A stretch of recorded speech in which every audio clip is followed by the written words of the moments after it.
ibikíbi tó bá wà kọ́ ọmọ gbọ́ mi o wọ́n ti mú bàbá rẹ̀ ní o àwọn awo àrọ̀ nínú ìjà ní o wọ́n láwọn ọgbà mi àwọn ọ̀dà náà fún mi gbogbo ayé.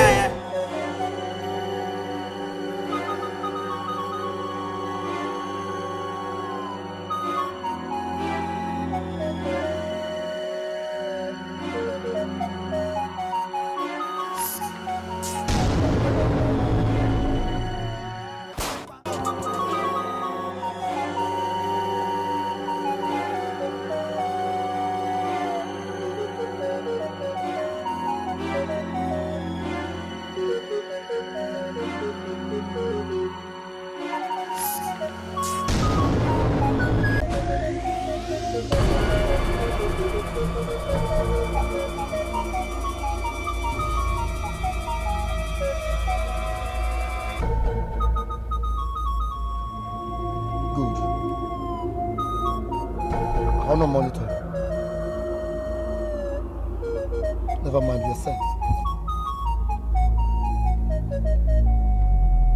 In 5 minutes time. In 5 minutes time, guys. Tí wọ́n bá ti ship àwọn ọjà yẹn dé, you have to pay them. Tí o bá ti fojú ẹ rí ọjà bá tẹ̀lé ká tó dẹ̀ pé, then you check. Wọ́n ti wọ́n lè kó ọjà sílẹ̀ tí wọ́n bá rí owó. Yes, you have to pay them. I mean, how do you think the business will thrive if you don't pay? It's all right. Tí wọ́n tó bá jà tí wọ́n jà kó jẹ́ kí n bẹ̀. Okay, that's it.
Okay, good.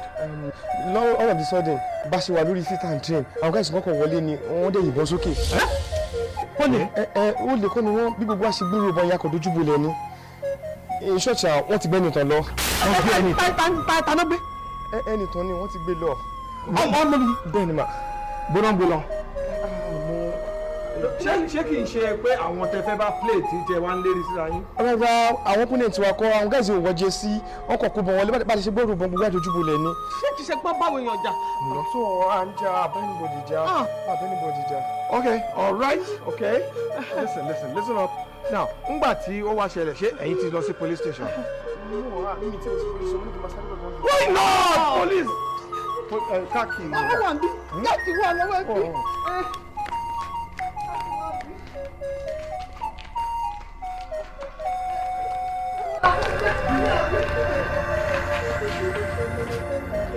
Sà, tí n bá gbọ́ gbogbo àlàyé yẹn tó dẹ̀ yé mi dáadáa. Ẹ jọ̀ọ́, ǹjẹ́ ẹ lè ronú sí ẹni tí ẹ fura sí? Tàbí bóyá nínú àwọn tí ẹ dìjọ ń ṣe business, bóyá ìjà àbí misunderstanding wà láàrin yín tí ẹ fura sí pé bóyá ẹni náà ló lè ṣe iṣẹ́ tí à ń sọ̀rọ̀ nípa ẹ̀. Ẹ̀sà, ṣe rí bó ṣe ẹ̀kẹ́ bèrè náà lẹ́bẹ̀rẹ̀ yẹn. Ṣé rí my kind of business kò sí kọ́nùkọ́ kankan bẹ́ẹ̀. Àwọn tèmi ń bá ṣe business tó bá ti ń deliver ọjà fẹ́mi ni mo ń sanwó fún wọn. Tó bá dé jẹ́ mi náà ni mo supply wọn kíá náà ń sanwó fún mi. So a ní reason láti jà tàbí pé à ń bínú ara wa débi pé a máa wá gbé ara wa lọ́mọ àbá. Kò business tèmi ò lọ bẹ́ẹ̀ yẹn. Wọn ò lè dupe mi ò lè dupe wọn torí gbèrú mi kò sàn mí ni. Okay, madam, ẹ ti gbọ́ nǹkan tí wọ́n sọ. Kí ni nǹkan tí ẹ̀yin rí tí ẹ fẹ́ sọ lórí ọ̀rọ̀? Ọ̀gá ọlọ́pàá, ṣe rí ọkọ mi àtọmọ mi, àwọn ọ̀rẹ́ méjì péré tí mo ní láyé mi nìyẹn. I don't have friends, I don't keep friends. Iṣẹ́ mi lẹ́yìn pé kí n dẹ̀ travel kí n ra ọjà mi kí n dé kí n kó fáwọn tí mò ń kọjá fún. Matter of fact, ìgbà tó bá tó ta ọjà tán tó bá tẹ́ wọn lọ́rùn náà máa wá sanwó mi fún mi. Kò dẹ̀ sí gbọ́nmi sómi ò tó láàrin wa rí. So kí ni nǹkan tẹ́nì kọ́kọ́ fẹ́ sọ pé mo ṣe fún tó fẹ́ gbé mi lọ́mọ? Àlàyé tẹ́ ṣe ó ti yé mi. Bóyá àwọn kidnappers yẹn believe pé àwọn lè rówó gbà lọ́wọ́ yín ni. But mo fi ń dá yín lójú wípé láìpẹ́ láì jìnnà a máa rí ọmọ yín. Ìyẹn dá mi lójú. Ọ̀gá ọlọ́pàá, ẹ jọ̀ọ́ mo fọ́ náà bẹ̀ mí sá. Ṣebí ẹ máa bá mi rí ilé ní àbí ẹ máa dánmọ́ mi padà fún mi? No. Kì í ṣe wípé mo lè dájọ́ fún yín wípé ọjọ́ kan tàbí méjì la máa lò ká tó rí ọmọ yín padà. No. Ṣùgbọ́n tí mo mọ̀ ni wípé ẹ fọkàn yín balẹ̀, a máa rí ọmọ yín. Ẹ̀sà, tí ẹ bá bá wa ọmọ yìí rí within 24 hours, ẹ̀yin náà ẹ gbà pé ẹ ṣe oore fún family o. Ẹ̀sà, kì í ṣe ọ̀rọ̀ ní bribe dé ni mo sọ yìí o, àmọ́ ẹ̀yin náà ẹ máa wò pé àwọn family tí mo ṣe báyìí fún wọn mú oore. Ó ti yé mi. Ọ̀rọ̀ yín ti yé mi sà, ẹ má wọrí. Gẹ́gẹ́ mo yẹ sọ síwájú pé iṣẹ́ tiwa ni, àwa máa ṣiṣẹ́ wa gẹ́gẹ́ bí iṣẹ́, a máa rí ọmọ yẹn gbà jáde. Ṣé ti gbọ́? Ojú la rí. Ẹ kí lọ ní káàbì àti ẹgbẹ́ bọ́dì. Torí èdè ni mo ṣe ń sáré make up pé ká lè jọ rìn. Ẹ lè meet up, ẹ ń ṣe make up báyìí. Ayé take about 2 hours. Ẹ lè meet up. Ní pépà tí máa dé school. Ní pépà. Bẹ́ẹ̀. Tó bá ti jẹ́ bẹ́ẹ̀ tètè máa lọ kí n má fi tèmi dá yín dúró. Yọmí. Ọ̀rẹ́ ìyọ̀ rẹ̀. Ẹ má jẹ Yakuba ní méjì tí wọ́n ní ọ̀gẹ̀ yára wọn. Láì. Ọlọ́run ní jẹ́ kẹ́ kó bára yín. Bọ̀dá mi dàpọ̀. Ẹ máa bá mi manage little tí mo fún yín yẹn. Tó bá ti di end of this month, it will be just 15 days. Màá bẹ credit account ẹ̀ ṣe ti gbọ́. I trust you. Èmi ẹ̀ ní tìpù nínú mi. So ìwọ náà jowó ọ̀rẹ́ ẹ̀. Ó mọ nǹkan tó ṣẹlẹ̀. jẹ́ kí sáré bẹ̀rẹ̀ ṣe kọ́kọ́ lè má ju 5,000 lọ. Manager ẹ má ṣe sí o. Àkáǹtì tiẹ̀ tó ń wó lórí mi. Ó fi parí. Ó fi pa. Ó da ẹ tètè wá lọ. Màá sáré ṣe ní ìsìn. 5,000. Má ti gbọ́ máa ń pè ká lè ké fún mi. Máa gbọ́. Màlá dandan ni kò rí. If no be God, ọ̀tá ò fẹ́ ká níláárí. Ojú la rí àwọn mẹ́ni tó fẹ́ nìdè ni. Wọ́n ń gbógun, wọ́n ń dìtẹ̀, wọ́n fẹ́ ká níláárí. Inú ẹ̀dá jí kò tó ayé, Áfíríkà máa jí kò tó ayé. Ayé lẹ́hìn kò tó ayé, kọ́lọ́run ṣọ́ kò tó ayé. Inú ẹ̀dá jí ó ṣe é ṣúdá fẹ́. Ẹni àwọn wá lọ ọ̀nà là ń kó. Àwọn fà bó lẹ́ ń lọ. So mo ní kí n dé class ni. Mo ti try nọ́mbà ẹ̀ kò lọ. No, fóònù mi ti kú, mo ṣe ń bọ̀ láti ilé ni. Mo tiẹ̀ ṣe wáyé, ó ti rẹ̀ mí gidi gan. As in, presentation tá a ṣe lé nìyí, ó ti jẹ́ kí n weak me tẹ̀lé ṣe anything. Àfi kí n délé kí n tẹ̀ kọ́kọ́ lọ relax náà. So ilé ni mo ń lọ sìn. Alpha, ṣé a máa ṣe ríra? Sure na, a máa ríra na. Mo pé I miss you na. I miss you too, my daddy. A lot. Kò sí wàhálà. Ọmọ ẹ̀jẹ̀ kì í máa lọ níjà Kò sí wàhálà, ẹ máa lọ tiẹ̀, máa lọ má ṣe third party wa. Àgbo Yomi, má bínú torí Ọlọ́run, bébì mi ni mo kọ́kọ́ rí. mo understand nǹkan tó dún ló pọ̀ yẹn ni. Àbí o. mo understand ló ṣe. Ẹ máa bá ilé náà. Má ṣe third party wa. Ọ̀rọ̀ ẹ̀ àmà ríra náà. Nígbà wo máa lọ jàre? Ẹ kò sí wàhálà, mo fẹ́ dé class, tí wọ́n ti kún class máa dọ́dọ̀ ẹ̀. Kò sí wàhálà, but oúnjẹ yẹn tí mo ti miss àwọn oúnjẹ. Wọ́n ti fi ṣe o ti láìkó oúnjẹ jù. Kò dẹ̀ yọ láàrin ẹ̀ náà. Gbọ́dọ̀ jẹun náà, normal tí mo ti miss oúnjẹ tó ń sè fún mi lé yẹn. Òtítọ́ rẹ̀ tètè máa lọ. Ẹ nà sure, mo like rìn lọ. If no be God, ọ̀tá ò fẹ́ ká níláárí. Ojú la rí àwọn mẹ́ni tó fẹ́ ní. ẹ mọ bó ṣe ń lọ ọgbà yìí bàbá ló dé. Me I no vex. Tó bá sọ pé ẹran tó máa kọyọ̀ pa ṣé bí ti gbin yín ni. You no know as e dey go. bàbá ló dé. So òun rẹ̀ wọ̀lẹ́ àbí ṣé a máa ti wá ni wọ́n bá tìyàwó. àìbìrì dédé wa ọ̀gá àgbà. aláyẹ wa tó bá sọ pé ẹran tó máa kọyọ̀ pa bí ti gbin yín ni. Ṣé you no know as e dey go. Òun bá aláyẹ tí wọ́n máa tìyàwó. Sọ wáyé kí n sọ fún ẹ nǹkan tí ò yẹ kí n sọ fún ẹ. School méjì ló wà ní ọgbà ẹ school 1 and school 2 àwa la ní school 1 school 2 fẹ́yàn ọmọ òtè tẹ́ ẹ mọ bó ṣe ń lọ ọmọ ìdè first me. O ti price anybody tó bá dẹ̀ ti price on láti pay wọ́n ti ní kí wọ́n má ṣe o ti ṣe tán o ti dá pọ̀ mọ́ ẹ lọ́wọ́. Bàbá. Wọ́n má wọrí ikú tó rọrùn ni mo fẹ́ kó kú gba ìbọn yìí kó fi para ẹ̀ fún ara ẹ̀. Baba, you did the mercy for us, swear. Baba, wetin dey happen now, Baba? Ẹ má ọ̀rẹ́ filẹ̀. Kò ní jà fún ìdè kiri. Bẹ́ẹ̀ tí mi máa fẹ́ iná ní. Ẹ ló kò lè pa náà bì. Ẹ kẹ́tẹ́ pa máa wọ́n pa yìí. Ọmọ àṣẹ. Sọ ìwọ rò bọ́tá wà nínú ìbọn tó wà lọ́wọ́ yà. O ti rí ibi tí actor ti carry last rí. You are a big fool.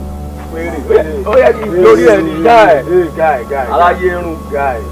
Gbogbo ìfọkọ̀ tó bá gbé sìn o fọkọ̀ fún sìn yìí just ordinary exam lásán la ṣe fún ẹ o àbí bàbá tó àìlè gbogbo ìfọkọ̀ orí ìyá kan kó ẹyọ wa máa lọ lé mi bọ̀ lé mi ò ní délé pé kò ní dáa fún ọ. last one la ṣe fún àbí bàbá gbogbo ìṣòro. No time.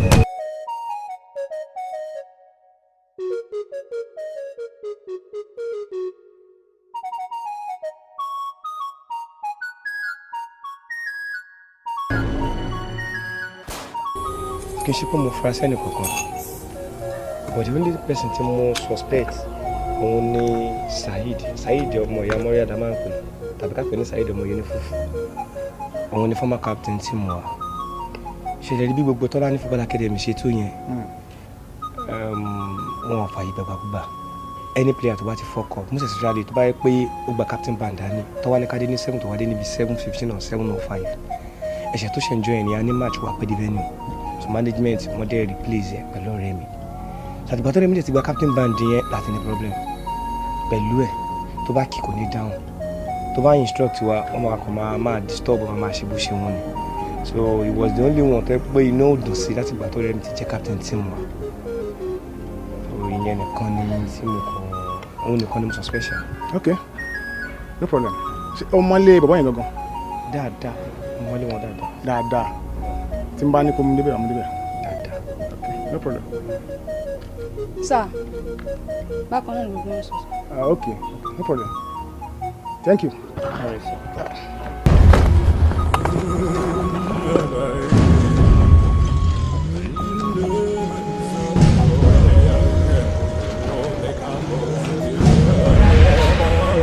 Anytime tí mo bá bẹ̀ sọ̀rọ̀, I always feel this special feeling in my heart. You are just so special to me. Let me just say, I love you. Are you serious? Honestly. No problem. As much as we are together, I still have much more to send to you. There are reasons for everything in life, and mind you, I just, I have this special feelings for you, which I know too well that I love you. Yes, baby. Yeah, yes, I forgot. Omba mi sọ̀rọ̀ pé o wà into drugs or something. Oh, yes. Nǹkan tó wàá ṣe nìyẹn, you know, ìlú yìí láti gbé ìlú Ìkòrò ń ṣe nǹkan tó rọrùn. You have to jara ẹ̀, you see. So I've done a lot. Mo ti tẹ̀ka, mo ti tẹ̀ke, mo ti nọ́ọ̀ke, understand? But this time around, that is what I do. Kara powder, kata powder, ṣan ti ẹ̀gbọ́n ti yé wọ́n. Mo kàn suffer just because of the feeling I have for you and the maturity to really prove. I think you want me by and she's very, very good. Ah, your sister gangan. I would like you to meet her. Ọmọ mi fẹ́ fọ́kọ̀ ọ̀pọ̀. Ẹni tó ń bá mi ṣiṣẹ́ Naija, mo decide láti bò náà because ó ti bẹ̀rẹ̀ sí ní ṣe àwọn trash kan sí ni. Alright, let me meet her.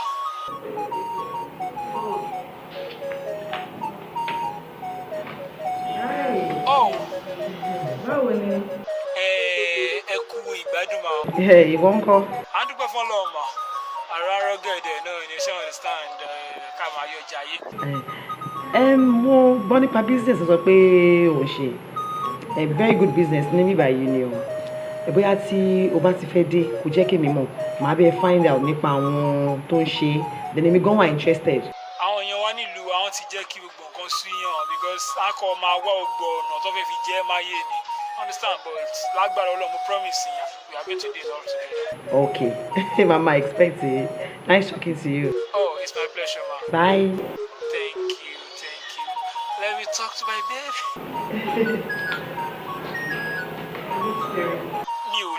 I can't just appreciate you enough, but I sincerely do. I really appreciate all your efforts. All right then. Because the golden sisters are going to share bona. Your Juloma makes sense, so definitely I will show. I'm even have it in mind to come around very soon, so it will make it even more faster because I have to come. I need to see my babe. Babe, just take care of yourself. I always remember that somebody loves you so much. And I'll talk to you later. Take care. Yeah, bye. Take care. Bye. As in, big fish. Iṣẹ́ tó dẹ̀ ń ṣe yẹn, iṣẹ́ tó ní owó lórí burúkú ni. Ṣé mo kó tó wá ṣe fẹ́ mi? Ìwọ máa bá sọ̀rọ̀ every time. Kó máa make sure pé òun mọ ibi tó wà, nǹkan tó fẹ́ ṣe at every particular time. Kò yẹ. Tó bá ti kú bí few days tó máa dé, ìwọ jẹ́ kí mi mọ̀. Kò yẹ. Good deal ni o.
rí kí n lọ.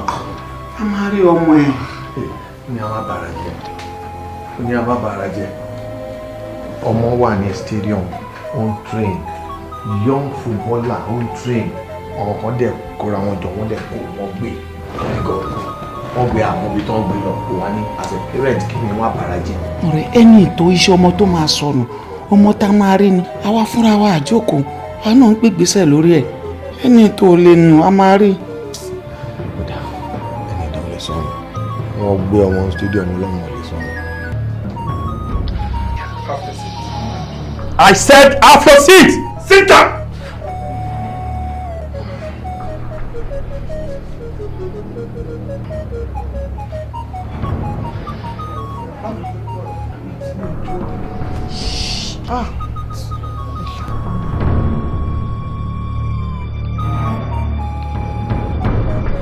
Ọmọ tó ń ṣe training.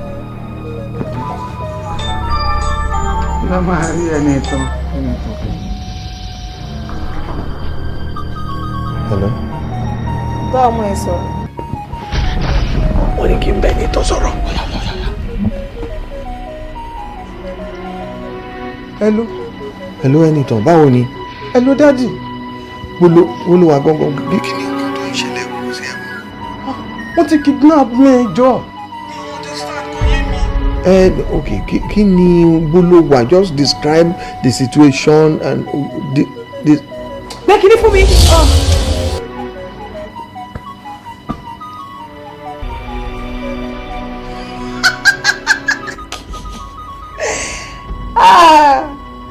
Mo láyọ̀ láti sọ fún ẹ pé o ò lè tún fi ojú ẹ̀ rí ọmọ ẹni ìtàn.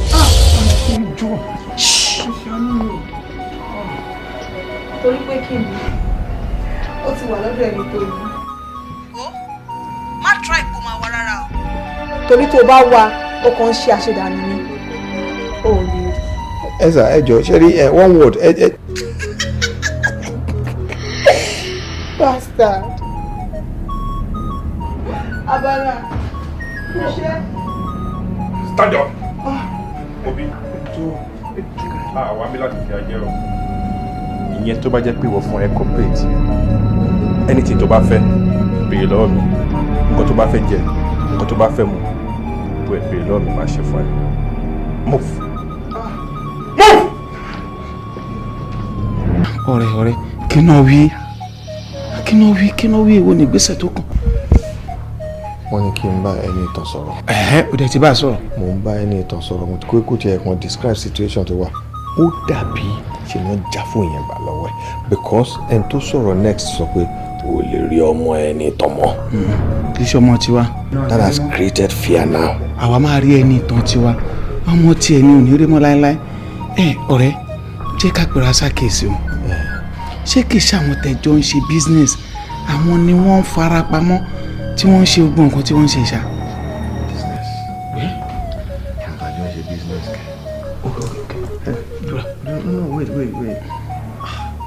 Ṣé tí wọ́n bá ṣe business lè kidnap ọmọ èèyàn àti pé mi ò cheat anybody nínú gbogbo àtàjọ jókòó tá là ń ṣe business. Àbí? Jẹ́ ká ronú sí dáadáa. Ok. Jẹ́ pé ẹni yẹn padà. Ṣé tó pè mí lẹ́kọ̀ọ́? Pè padà. Wọ́n ṣáà ní last number náà la máa pè é. Òun náà ni.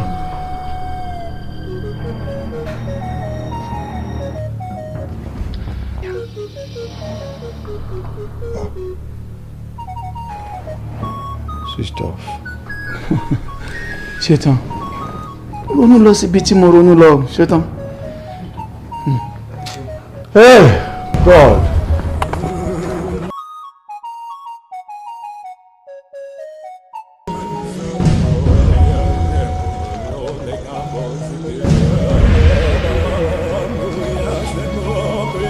Hello. Jayé má kánjú ọlá. Kọ́ládọ́lá mú orúkọ tèmi. Bẹ́ẹ̀kì. Mo mọ̀ pé wàá ti gbàgbé. 28 years is not a joke. O lè rántí mi mọ́. Okay, mo kàn fẹ́ kó mọ̀ ní o. Bẹ́ẹ̀ ni. Ìgbéwọ̀ olórúkọ àti gbogbo àwọn ẹni ìtàn ó ti padà sọ́dọ̀ mi. I àjẹ́ ayé kankan ò dẹ̀ lè gbà lọ́wọ́ mi ṣé wàá rí fún ìwọ àti ìyàwó ẹ lè fi ojú kan ẹni ìtàn mọ́ láyé bẹ́ẹ̀ ni ṣé wàá rí fún títí ẹ tí ìwọ fúnra rẹ tó bá fẹ́ rí èmi o lè wá pàdé mi ní Kwari lálẹ́ níbi mechanic village kan tó wà ní Kwari yẹn má play any funny plan kankan if not èmi àti ẹ àjọ máa lose ẹni ìtàn yẹn bẹ́ẹ̀ ni. Becky. The rate táwọn lion guys yẹn strike nowadays àkọlọ́n kò ṣàánú wa ni o. Imagine ò lè believe ẹ̀. Ìjọ kan ni mò ń bọ̀ ni àwọn guys yẹn náà yọ lọ́ọ̀kan àwọn student yapa ni. Èyí tó máa fẹ́ lugbó àkọlọ́n kò ṣàánú wa ní campus yìí ni o. Ẹ kọ́kọ́ ṣó ní ká máa gbàdúrà nínú ọgbà yìí. Ìgbà wọn la wọlé Ọlọ́run jẹ́ ká bá wọn kúkú ọ̀wọ́wọ́. Kí la fẹ́ ṣe? Àwọn guys ẹ ti sú mi. But fana yé mu wá.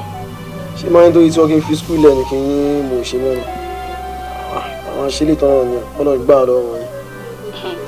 Guy Lama yẹn, ẹ̀rù ẹ̀ ń bá mi gan-an. Do you know him? I know him very well. Really? I know him more than unknown. Mo mọ gidi tí ó bá activate lọ́wọ́ báyìí. Campus máa ń dàrú ni. Gbogbo àwọn lecturer bá wọn máa gbé mọ́tò wọn máa bẹ̀ sí máa rù sórí sáré ni. Rice àwọn tó ń ta rice go gbẹ̀yìn. Everybody gan àwọn ẹja inú odò gan pápá gan máa lọ́rí lọ gbogbo ẹ̀ ni. Lama yẹn gá yẹn hot gan o nínú campus yìí o. Kílẹ̀ tó bó ṣe ká ẹni eré tó máa ti lọ á ti pọ̀ ẹ̀wúrú tó ṣẹlẹ̀ lánàá. Mo dẹ̀ gbàdúrà pé lágbára Ọlọ́run gbogbo lion guys yìí wọn ò ní kú síbi táṣọ wọn wà.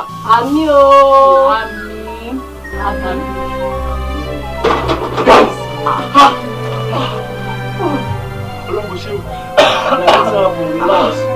Guy, what's happening? Guy, wait for your life. Calm down, calm down. Don't you tell her that. Now she can't walk. Come and salon. I'm going to share the go. Ah, ẹ wò, mo ṣe ń bọ̀. Ẹ wò, ẹni pẹ̀lú àwọn guys ẹ̀ ni o. Àwọn lion guys ni o. Mo ṣe ń bọ̀. Mo rí tí ó ká What's happening? Gbogbo tó fọ ọ́sà yìí.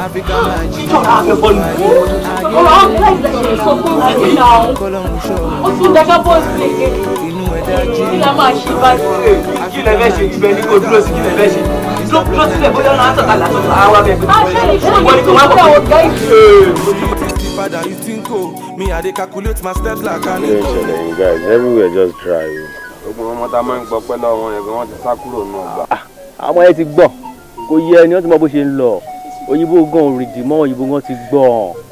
Ọmọ wọn sọ wọn mi ní change àwọn góòdù mi àrí góòdù gbà láwọn ọmọ ẹ̀ mọ́. Àná eléyìí gan ó ti hold mo kàn ń manage ẹ̀ náà ni ọmọ ẹ̀ gan ti gbé bọ́ọ̀dì wọn ti dàpà ọmọ pàrọ̀ wọn dùn mí lánàá rìn àmọ́ pé ìbọn yẹn wọ́n máa ti bọ̀ jára ẹ̀ ọmọ ó jára ẹ̀ orí yọ ìyá ẹ̀. Kí ló ṣẹlẹ̀ ṣé ó ti ẹ̀kún tó fún ni àbí wá o.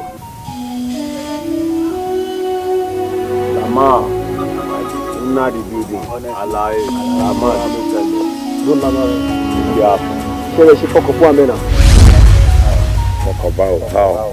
Na clean job now. Which kind fuck up now? Àlàyé làwọn wà kárí ìbú ọ̀nà yìnbọn. Ìbọn báwo mo ṣe mọ̀ gbọ́ ọ̀rẹ́ yìnbọn? Ṣé máa sọ fún yín pé náà ń jó lórí mi? Ẹyin ló pé wíwà ni. Ọ̀yà ṣe káwọ́ wà láàrin ìdílé ṣe. Ṣùgbọ́n pàdé mi dàpọ̀ ẹ mo mọ̀ dáadáa. Ó rí sí ẹwé ìṣẹ̀lẹ̀ from A to Z. Pẹ̀lú kí ta lọ jẹ́ ṣé yẹn mọ́. Like kí ló ń wá kiri tó fi rí wa? Ọmọ mo fọ́. Okay, Lama, that one no be issue, so you understand. No, you need láti máa lera torí yẹn. Kí ni 411 like?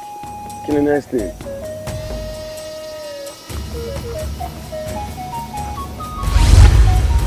My name is Lama, and I have strong mind. I will not change my mind. I want him dead. I want him dead. Ọmọ ti kú ti pẹ́ náà o. Àwọn ìgbàgbé yẹn ó ti dead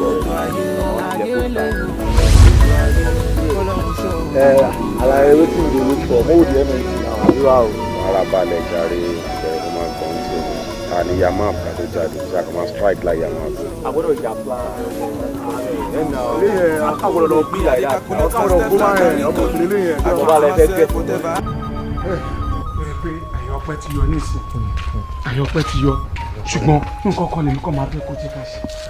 sórí a ti dúpẹ́ lọ́dọ̀ lọ́nsìn a dẹ̀ máa dúpẹ́ délẹ̀ ṣùgbọ́n ìmọ̀ràn tèmi ni pé tó bá ti ń lọ síbẹ̀ yẹn rí i pé o kó àwọn ọlọ́pàá dání. ọlọ́wọ́t. yes ọlọ́pàá ohun tó tó ní sórí ó lè jẹ́ ọ̀tọ̀ lérò tó wà lọ́kàn tiẹ̀ bí wọ́n ṣe ń lọ ó lè jẹ́ tó lérò tó máa wà lọ́kàn tiwọn lọ́rùn tó bá dé kó tó lọ jí wọn náà gbé sí yàrá náà lọ́rùn kó tó náà tó lọ máa wá àwọn kan. ẹ ló sà èmi ò ní kọ́ ọlọ́pàá dání. ok tí n bá kó ọlọ́pàá dání tá a débẹ̀ táwọn rí ọlọ́pàá tìbọn ṣé àwọn náà ò ní yọ̀bọ̀n wọ́n á fẹ́ defend ara wọn náà ìgbà tó bá bẹ̀rẹ̀ sí yìnbọn síra wọn ọmọ tèmi wà lọ́dọ̀ wọn tí wọ́n bá yìnbọn fún ọmọ mi ńkọ́ bó ṣe yìnbọn yẹn kí ìbọn bá èmi náà tí mo kọ́ ọlọ́pàá lọ síbẹ̀. àmì rírú ẹ̀ ẹ so má jẹ́ ká kọ́ ọlọ́pàá dání tá a bá fẹ́ rírú ẹ̀. mo ò mọ kó dáa ok. jẹ́ ká ṣe báyìí kó àwọn SARS. ẹ̀sà yes. ṣé orí wa jọ pé ṣá. àwọn orí wa pé. mo ní mi ò kọ́ ọlọ́pàá lóní ká kó SARS jọ kí ni ìyàtọ̀ wọn. ṣàwé gò. bẹ́ẹ̀ tí ronú sọ̀rọ̀. ṣé ká máa lọ àbí o ìfẹ́ máa dúró rojọ́ SARS. ọba ronú sọ̀rọ̀ mi. mi ò kọ́ ọlọ́pàá lọ. ó jàre ó yé mi.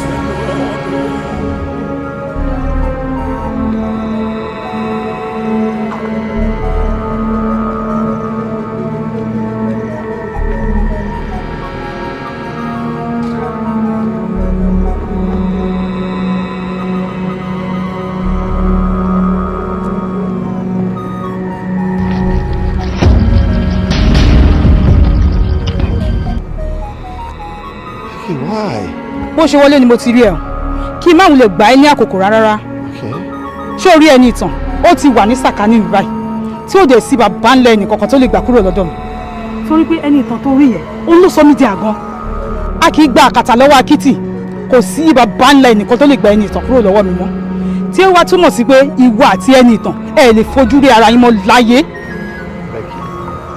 ìwọ ò bá má ṣe bẹ́ẹ̀ yẹn náà. I mean, what you should have done is tell me what you want and I'll give it to you. If it is money, tell me. Tell me any amount. I'll give it to you.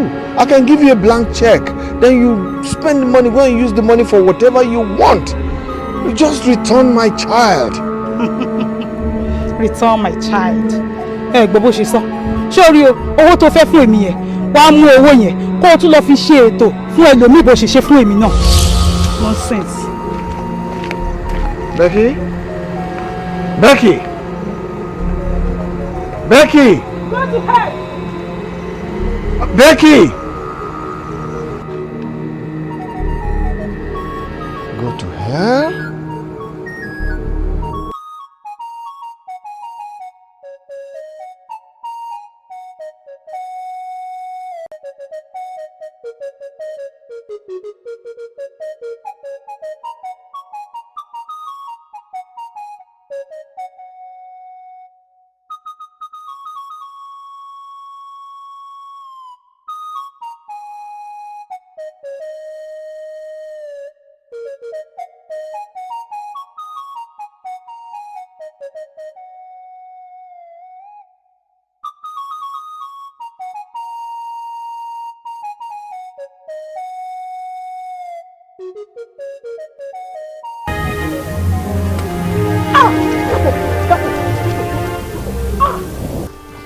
kí ló ṣẹlẹ̀ kí ló dé Dàpọ̀ ibà ló ń gbà ìbọ̀ kéléde ẹgbẹ́ lọ́wọ́ bìlísì tó fẹ́ má lámì sí dání nù.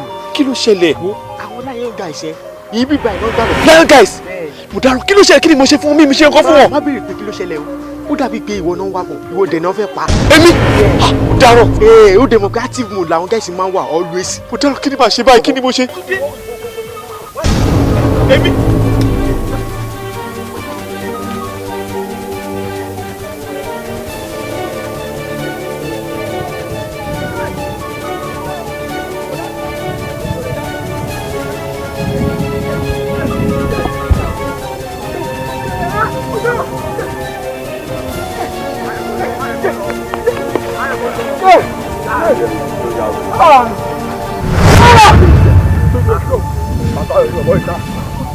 yẹ sọ ìjà fún ẹ.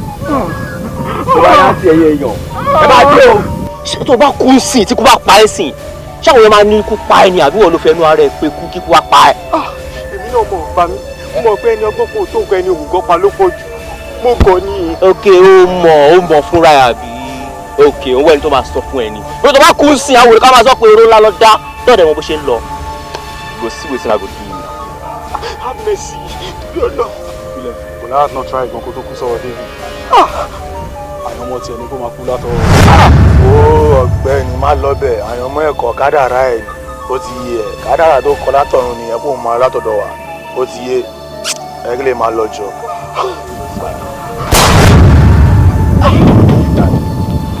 Fuck you.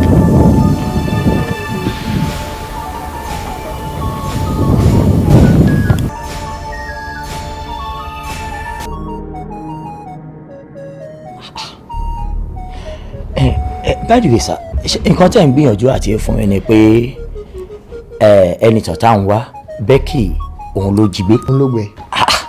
ọdún ẹ ló wà in fact kò tiẹ̀ parọ́ gangan sọ pé òun lòún jí ọmọ gbé. Becky. You know what?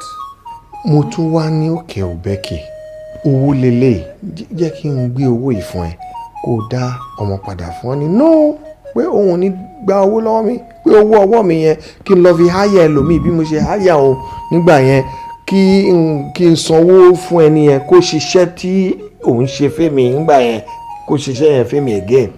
matter of fact èmi tí ẹ tún pé mo tún bá sọ̀rọ̀ mo bẹ̀ pé at least mo expect pé gẹ́gẹ́ bí obìnrin á lè feel bí mo ṣe ń feel ṣe ló fà kékọ̀ọ́ rí ẹ bá mi bẹ̀ ìjọba mi gbọ́mọ mi lọ́wọ́ ẹ̀.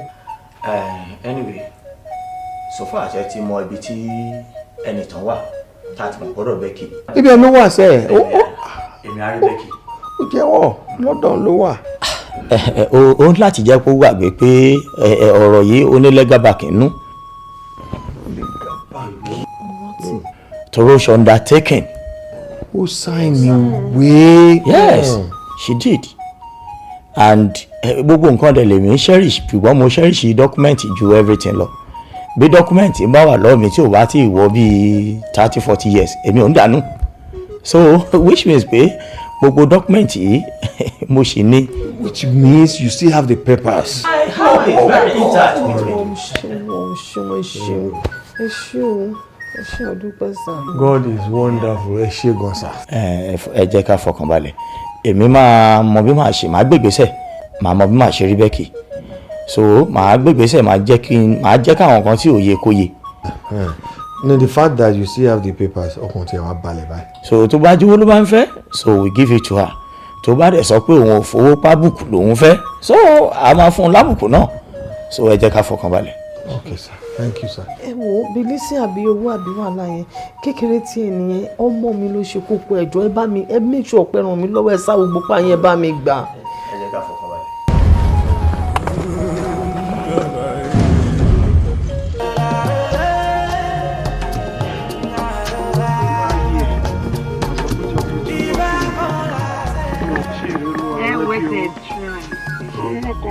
Anytime ó kọlẹ̀kùn wá ṣe fún kò níṣòro kankan tó bá jẹ́ tó wọ́n gbàgbé báwo ni àwọn tí mo wọ́ lọ́kọ̀ ilẹ̀ ló máa jẹun kó tó ká wá mọ́ nípa tètè. ọ̀gbẹ́ni stop there oya office go down oya move go down oya move move.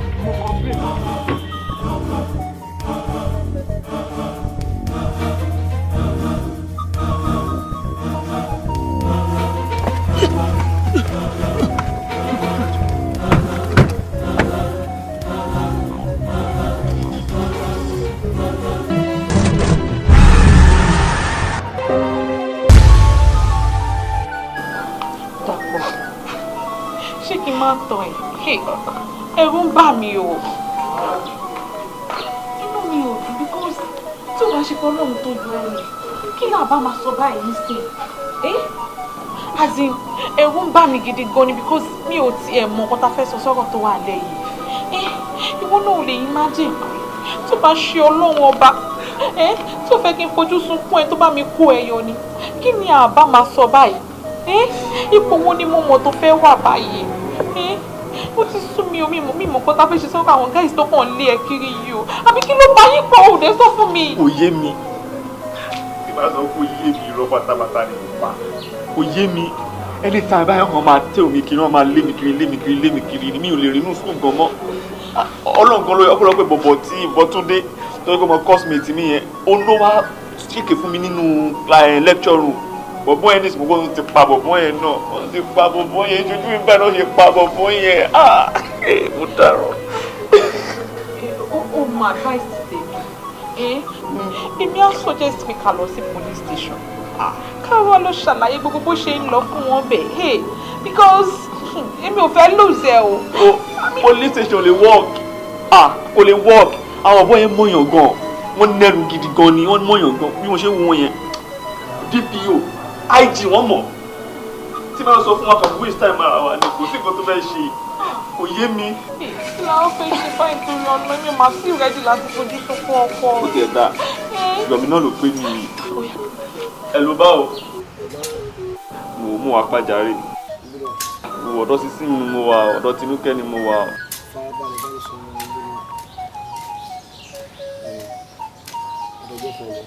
ibẹ̀ mo wà báyìí gan ìgbà táwọn guys yẹn ti ń lé mi kiri tí mi mọ̀ nǹkan tí mo ṣe fún wọn náà ọ̀dọ̀ Tinúkẹ́ ni mo sá wà o tó wá rí ìbọn náà fi ń lé mi kiri mi irú ìbọn yẹn rí láyé mi Ọlọ́run ló yọ mí o ọ̀dọ̀ Tinúkẹ́ ni mo wà o máa fi mi kú rírẹ o bí mo ṣe wà yìí gan wo in a month ilé wọnú school because wọ́n ń wá mi gidi gan nítorí ìbọn tí wọ́n gbé dání mi irú ìbọn yẹn rí láyé mi bẹ́ẹ̀ ni mi lè wọ school ọmọ tó ń bá mi fà ní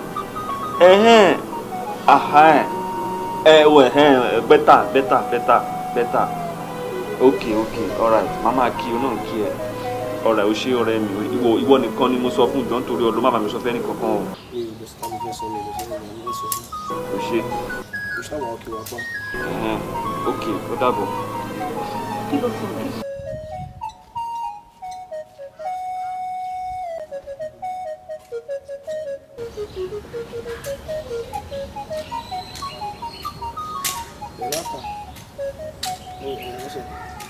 mo ti mọ location ọ̀dọ̀ gẹ́fẹ̀ rẹ̀ ló wà lójú ọ̀gbẹ́ trust you babe. African magic gbogbo ayé gbogbo ayé kọ́lọ́run ṣọ́ gbogbo ayé inú ẹ̀. ó ní kí n má jáde síta rárá kí n lè má sọ fún anybody fún nǹkan kan fẹ́ ṣáà kí n má sọ fún anybody bí ìgbà inú wa.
Someone help me.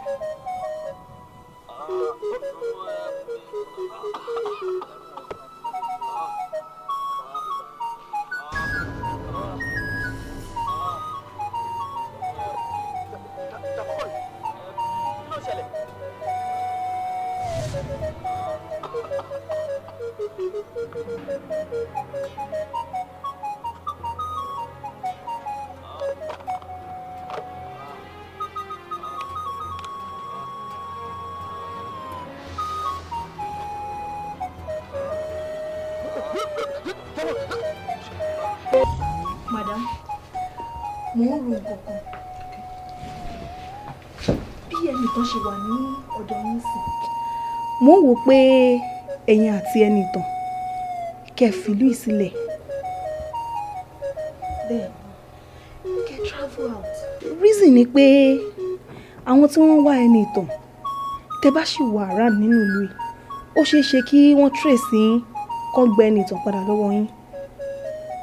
Ṣùgbọ́n tẹ́ bá travel out, ṣe mọ̀ pé wọn ò ní lè trace yín. Ẹnìtàn dẹ̀ ti di ti yín finally nìyẹn.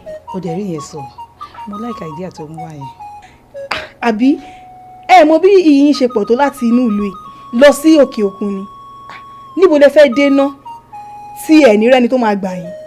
Ẹ jọ̀ọ́, ṣé ọ̀dọ̀ Fẹ́lámàt lẹ fẹ́ lọ ní Màlẹ́ ni tó máa lóun rántí gbogbo oore tẹ́ ṣe fóun? Àbí ṣé ní Cairo lẹ fẹ́ lọ lọ́dọ̀ Oyin Pants tó fẹ́ ní báwo ni tiyín ṣe jẹ́? Ẹ jọ̀ọ́ torí Ọlọ́run madam, inú mi á dùn gan tẹ́ bá lè máa lọ síbẹ̀ because mi ìfẹ́ kẹ́ni ìtàn kó tún bọ́ ọmọ yín lọ́wọ́ mọ́. Okay, no problem. I'll work on that. O ṣe gan ni, o ṣe mo dúpẹ́. Kò tó pẹ́, it's alright.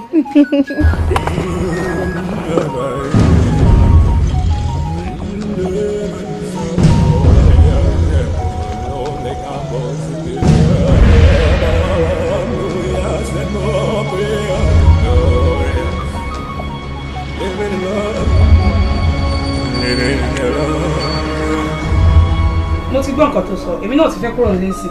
Màá pè é, kò sí problem. Ṣé kò? Ẹnìtàn, báwo ni? Báwo everything? Mo rí pé nǹkan tí ò yẹ, ó pọ̀ ju èyí tó yẹ lọ. Má rí mi gẹ́gẹ́ bí èèyàn búburú. Ṣòro, ẹ̀tọ́ mi ni mo gbà padà yẹn. Bẹ́ẹ̀ni, ẹni tó ń pè ní ìyá ẹ̀yẹ ló ṣe ìyá ẹ̀. Èmi gangan ní bàbá ojú mi. Tí mo gbé ẹ sínú mi, tí mo lè kí ẹ. Ẹ má gbìyànjú wa. Ẹ lè sọ fún mi pé mi ò dáyà tó bí mi lọ́mọ mọ̀ náà. Èmi mọ̀ pé ò ní believe mi. Mo wá fẹ́ kó o confirm gangan látọ̀dọ̀ àwọn tó ń pè lóbi ẹ̀ pé mi gangan nìyá ẹ̀.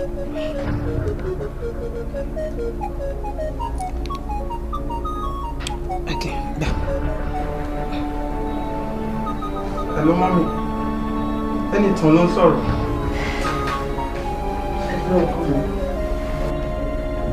Ẹni sọ mọ́ mi ẹni sọ, mo fẹ́ béèrè ìbéèrè kan lọ́wọ́ yín. Ṣé lóòótọ́ ní pé nǹkan lè bí mi?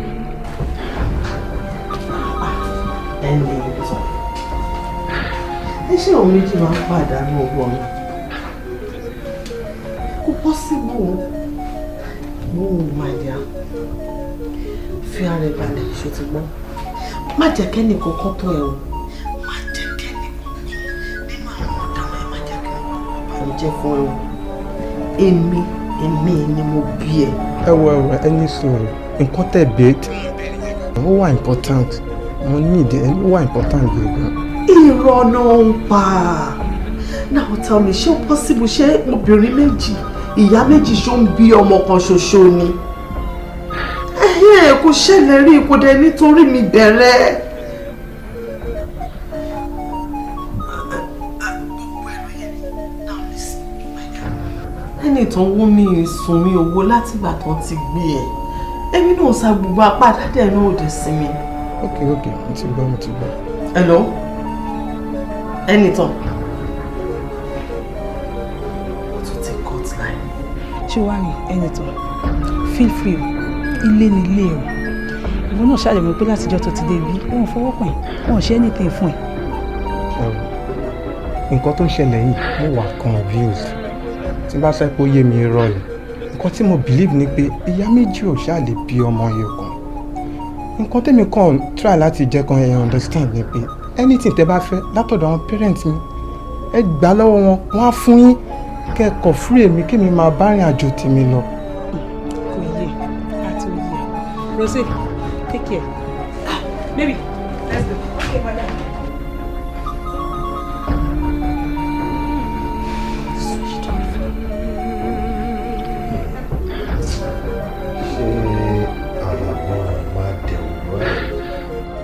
darling gbogbo tó ń ṣe yé mi gan ló yẹ kí n máa ṣe gẹ́gẹ́ bí obìnrin nǹkan kan ni mo fẹ́ sọ fún ẹ kò sí nǹkan kan tó ń bọ̀ láti òkè tilẹ̀ gbà á jẹ́ ní owó òun náà dẹ̀ jẹ́ wá ní nǹkan kan Yorùbá dẹ̀ bọ̀ wọ́n ní tí ẹrù bá kọ òkè tó bá kọ ilẹ̀ Yorùbá ní ó tún níbi kan àgbè sí this time around irin la máa fi wo irin.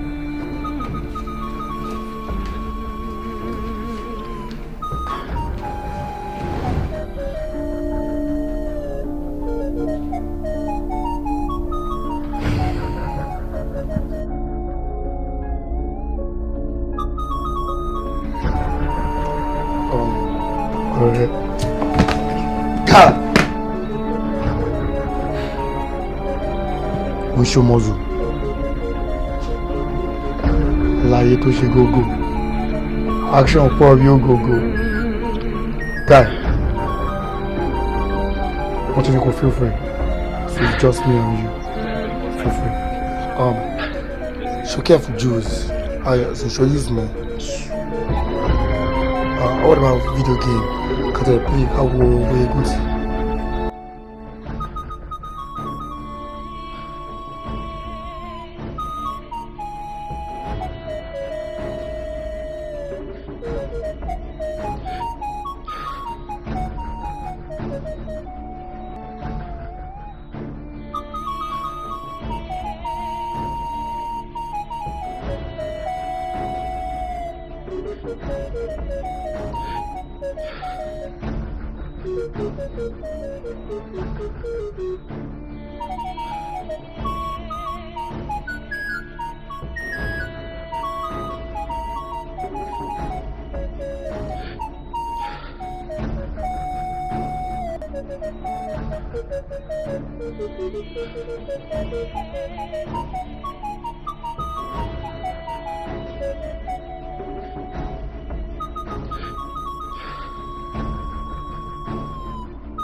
jọ ṣé o lè ṣàlàyé nǹkan tó ṣẹlẹ̀ fún mi because condition ti abẹ ní alẹ́ àná yẹn ìwọ àti ta lọ́jọ́ dà pọ̀ àti wípé kí ló ṣe fún un tó fi délé kí wọ́n yìnbọn fún ẹ.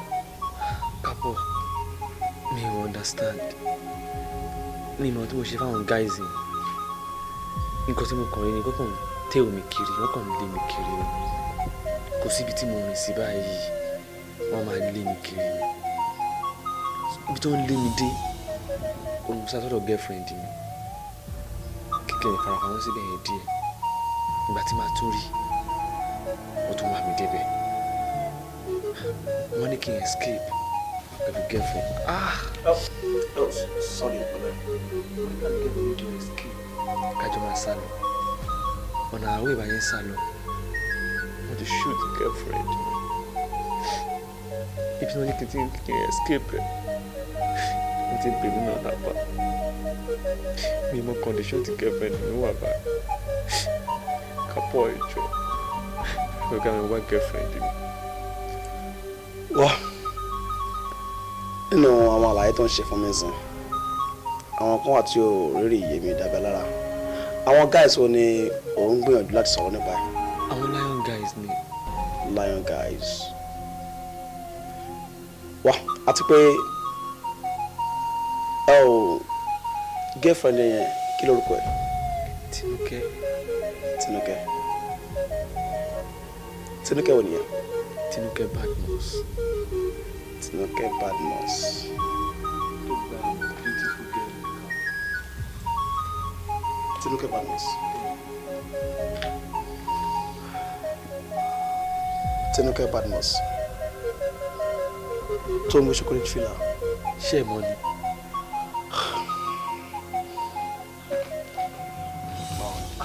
Oh, sorry, Bella.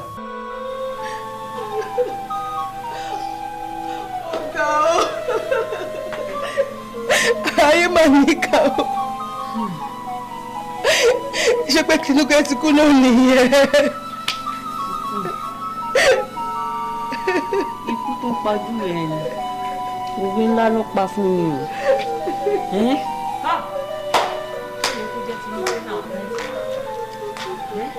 Ṣé bí gbogbo àṣẹ máa wò ni táwọn tọ́tìsì máa fi pa gbogbo atán sí bíbà kò yẹ kó jẹ́ Tinúkẹ́ o. Ọlọ́run kò tiẹ̀ yẹ kó jẹ́ Tinúkẹ́ àtọ́.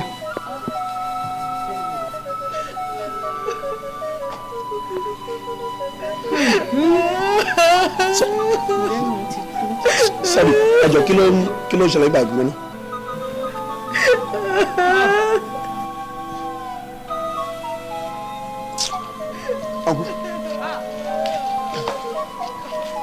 Bro, sorry, kí ló ń ṣẹlẹ̀ bí? Kápọ̀.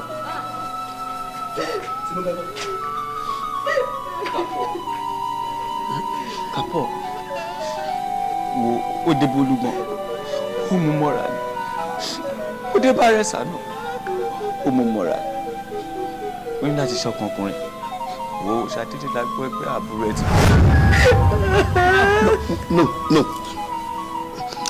Ó bí pé Tinúkẹ́ ti kú. No!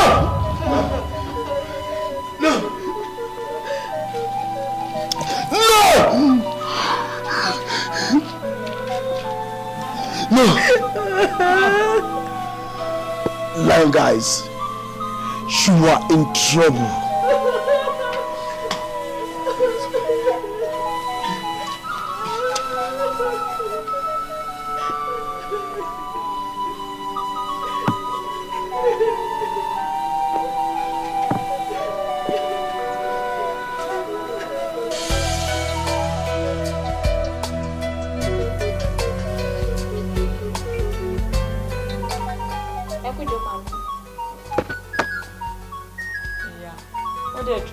Èmi ò mọ̀ pé brass palace náà wọ́n gùdù báyìí. Ọ̀ya tí mi bá tẹ̀lé ẹ wá lónìí mi nímọ̀ o. Àǹtí ẹ kú iṣẹ́ tó tún jẹ́ yìí nìkan. Ẹ má wo oríṣà, èmi náà máa patronize iṣẹ́ ti gbọ́. Yes, ma ẹ ṣe gan mo dúpẹ́. This is beautiful. You are looking pretty, darling. Thank you. Funke, o notice pé mi ò wà òkè látàrí. Èmi náà notice àmọ́ ìwò pé content pẹ̀lú ìmọ̀ nǹkan tó ṣe mí o. Látàárọ̀ tí mo ti jí, ọkàn mi kàn ń fà sọ́dọ̀ Dàpọ̀ ni o. Bóyá kẹ̀kọ́ wọn. Mo lọ́mọ tó wà ní school ẹ̀ ní máa tún máa fi kọ́ ọ̀gá lánàá.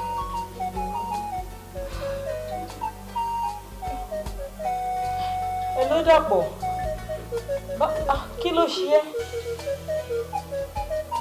Kí ló ṣe ẹ́? Báwo lòun ẹ ṣe rí báyìí? O ṣúọ̀? Kódà, àní rí wàhálà. Mọ̀ wá, ìgbà tó ti ní kò sí nǹkan kan. Àtàárọ̀ tí mo ti jí ọkàn mi kàn ń fà sí ẹ ni. Àbúrò ẹ ló wá ní kí n pè ẹ́. Ẹ ra wà ní sálọ̀n, ó wá ṣe irun mo tẹ̀lé wá. Yeah. Nínú wa òkè. Ó ní kí n máa kí ẹ. Ó ṣe bóyá tí mo dé gbówó ẹ ní ìsinyìí ọkàn mi á tutù ká díẹ̀ torí mi kàn mọ nǹkan tó ṣẹlẹ̀. Bọ̀dà pọ̀ ṣoṣo pé kò sí nǹkan. Ohun tí mò ń gbọ́ yìí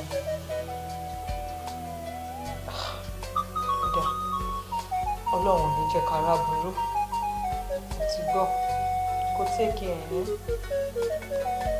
Yomi ńkọ́ bàbá mi ké èmi náà yọjú sí ẹ ṣó ti gbọ́ màá bẹ gbé nǹkan wá kí làwọn nǹkan tó sọ pé ó ní ìdùnnú ṣe bọ́ksà nínú wardrobe ẹ àbí máa bẹ kó àkí ni mo ń ṣe máa bẹ kó wá ṣé o ti gbọ́ máa yọjú sí ẹ o ṣe ọkọ mi. ọ̀rọ̀ ilẹ̀ dáhùn yà. báwa.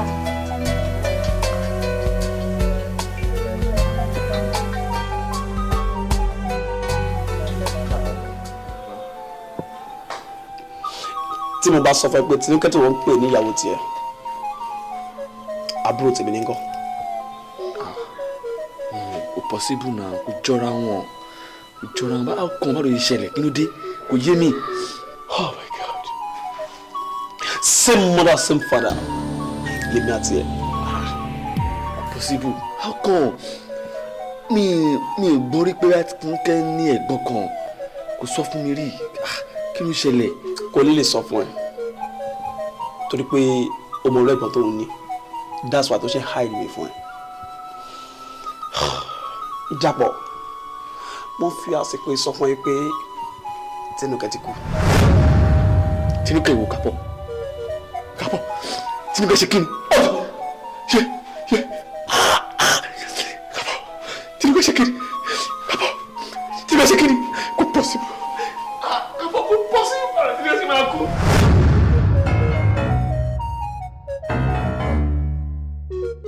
Wọ́n ṣẹ̀fẹ̀ wá sí school ní kékeré ní ìkọ̀ tí mo fẹ́ fún sábà mi kò fún kan lójú gbọ́ mo ṣe kú tó pé jọ torí ọlù. ọ̀nkú ẹ̀rọra ẹ̀kú dúró adẹ̀níkẹ́ wọlé ká ṣe ìlàlejò ẹni ẹ ti bá òkè. I'm fine jàre mo rẹ. gbèjà ẹ̀kú torí ọlù bàbá mi bá dàpọ̀ sọ̀rọ̀ ìwọ lórí wa tán o ó mọ wá dáadáa o orí ibi tá a kù sí látìgbà tó ti mọ̀ wá kò sí bàbá kò sí ìyá o èmi òun àti ọmọ mi yìí nìkan náà ni àníyàn kankan mọ orí wa tán o ẹ mọ ọmọ ẹni tẹ́ ẹ ń ṣe o ẹ má kẹ́gbẹ́kẹ́gbẹ́ ẹ má wùwà kí wà o ẹ jọ nítorí Ọlọ́run o wò kò sí gbogbo nǹkan láyé yìí láti lè wí pé kí ó kàwé ẹ̀ tí mi ò ní ṣe ó ṣàfi gbogbo ìwà ìdọ̀tí yẹn kó fi dá èmi kóun ṣàti lè kàwé ní ọjọ́ tí ó bá lọ sí orílẹ̀-èdè tó lọ sí orílẹ̀-èdè bàbá wa tó sọ wípé òun lọ fún youth kìíní ẹ̀ youth service ẹ̀ Ọlọ́run ò máa ṣọpẹ́ lọ́jọ́ yẹn nínú mi máa dùn jù máa yá fọ́tò wá yá gbogbo ẹ̀ báyìí ipò kóun tiẹ̀ kàwé yìí lákàyọrí láàrin wa ẹjọ́ torí Ọlọ́run ṣó ti gbọ́ má bá mi bá sọ̀rọ̀ bọ́dà Yomi ẹ bá dẹ̀ ti padà sí school kí wàá mi sọ fún bọ́dà Dàpọ̀ pé mo ti ní ìsinmi rán ẹ sí kí nìyẹn. inú fún yín gift. gift Dàpọ̀ ní kò fún mi ní gift ìwà sọ látẹ̀kàn. lẹ́bi ṣe surprise mi. surprise ló fẹ́ fi ṣe. ilẹ̀ pẹ́pẹ́. ariwo kò sí.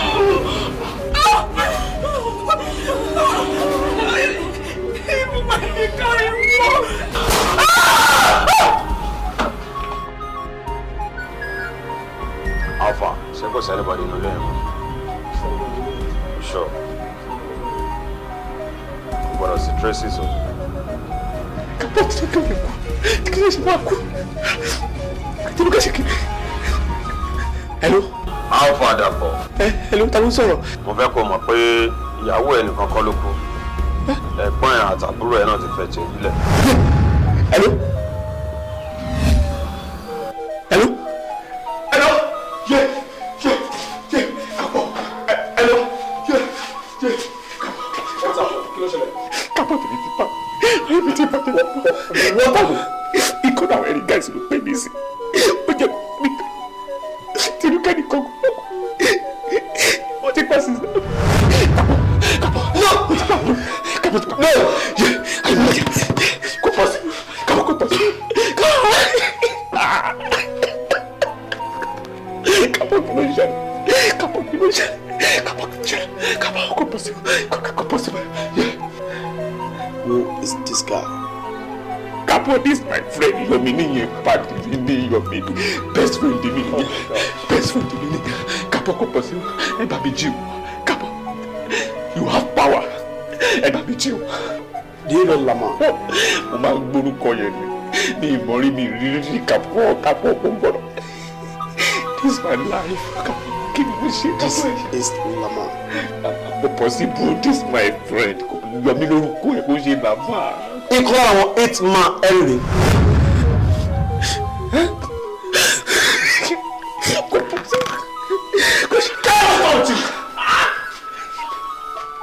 Tí bá sọ pé ẹgbẹ́ wọn jọmọ́ romi, sọ pé kí lọ kéré òwà.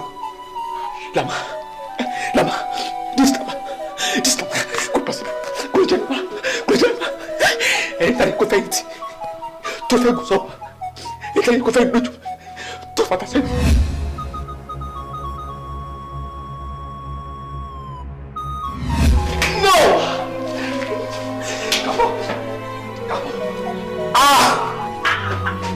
Kí ló ṣe? Lion guy. Mo ní mi ò ní play game money. Àmọ́ mo ṣẹ̀ṣẹ̀ bẹ̀rẹ̀ sí máa play game yẹn báyìí ni right now. Lucky for the winner. Ẹ kúrò ní producer.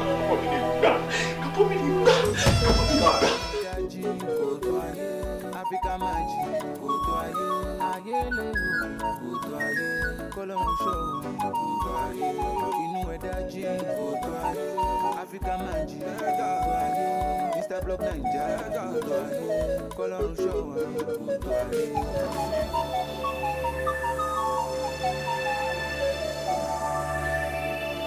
Yomi, Mafaga, who is Lama? That's my name. Ẹyẹ méjì kì í jáṣà. Ó ti mọ̀ mí, bẹ́ẹ̀ ti mọ̀ mí tán nìyẹn. Èèyàn kan dẹ̀ kí mọ̀ mí. Kó má mọ̀ bí mo ṣe tó torí mo ti ṣetán láti pa ẹ́. Yomi, bọ́lá kí ló ń sọ yẹn náà? Dàbí sí pé ìwọ ló ń ṣe mi, ìwọ ló ń gbá mi. Ayé mi, ẹ̀rọ tá a fẹ́ yìí. Africa Magic, kòtò ayé, ayé lè o, kòtò ayé, kọ́lọ́run ṣọ́ wa, kòtò ayé, inú ẹ̀dá jí.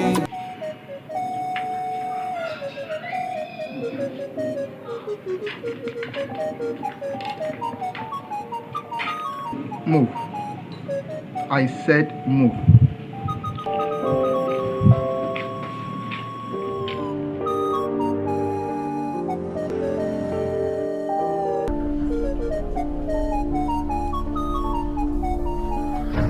Sir, clear, sir. Oṣuà. Yes, sir.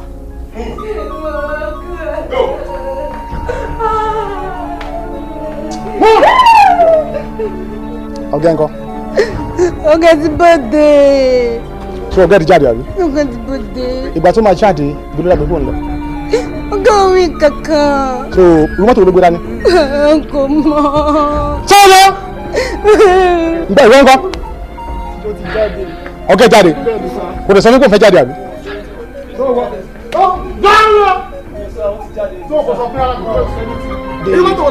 Camry blue ni. Camry blue. Bẹ́ẹ̀ni sá. Okay, no problem. Stand up and move.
You are under arrest. Move, madam. Move.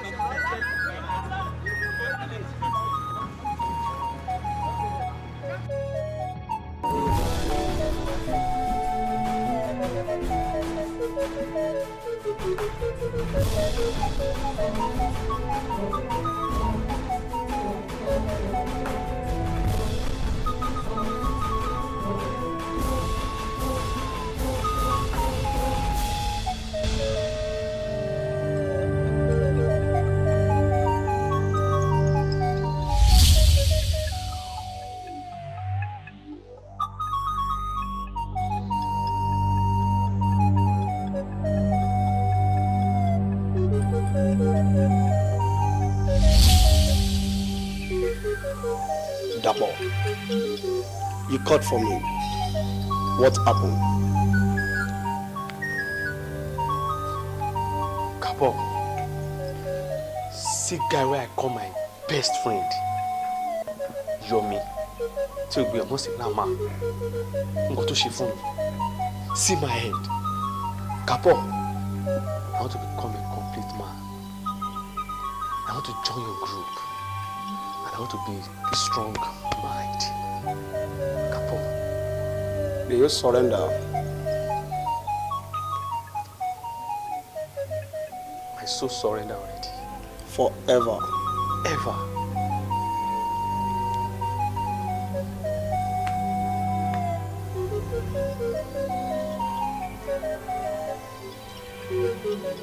Good material.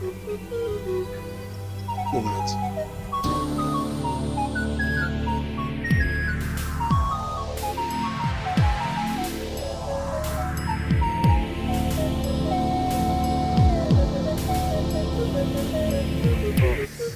Boss, wetin happen now? Wetin happen now? You don dey dull am. You dey dull am. Aba, ẹ jẹ́ ká bẹ̀rẹ̀ sí ní strike now. Ká bẹ̀rẹ̀ sí ní strike. As in, I want to achieve my aim. Mo fẹ́ fi wọ́ra mi báyìí, mo fẹ́ palama ni. Mo fẹ́ pín ẹran káàkiri gbogbo street, gbogbo no school, gbogbo junction by junction, everywhere káàkiri. Mo fẹ́ pín gbogbo ẹran yẹn ni bàbá. Ẹ jẹ́ ká ṣe kíní yìí. As in, we don dey dull am now. Kí ló ṣẹlẹ̀? Now, guy, calm down. Sorry, ọ̀rọ̀ wọn Lion guys tó ń sọ̀rọ̀ nípa ẹ̀. Ọ̀rọ̀ wa dàbí ajá tó wọlé ẹkùn ni. Tí ó bá lórí ọ̀fẹ́ tó bá bọ̀ láyé àti àlàáfíà, kó kí ẹlẹ́dẹ̀ kó rí ni. Àbí kí ló ní mo sọ? Akọ̀wé kò lè dá ogun ṣe láìsí àtìlẹyìn akọni. Those guys are rugged. We need to plan ahead. Sorry, the only thing tí mo rí pa lè ṣe nípa wọn ni pé plan C la máa lò. Plan C? Yeah. Plan C? Yeah. Okay, no problem now. But Baba, we can make it snappy. We can, but I understand now. Sorry tí a bá lọ plan C. Mo believe pé everything now has succeed. Are you getting my point? No problem. So, fọkànbalẹ̀ kàn fọkànbalẹ̀.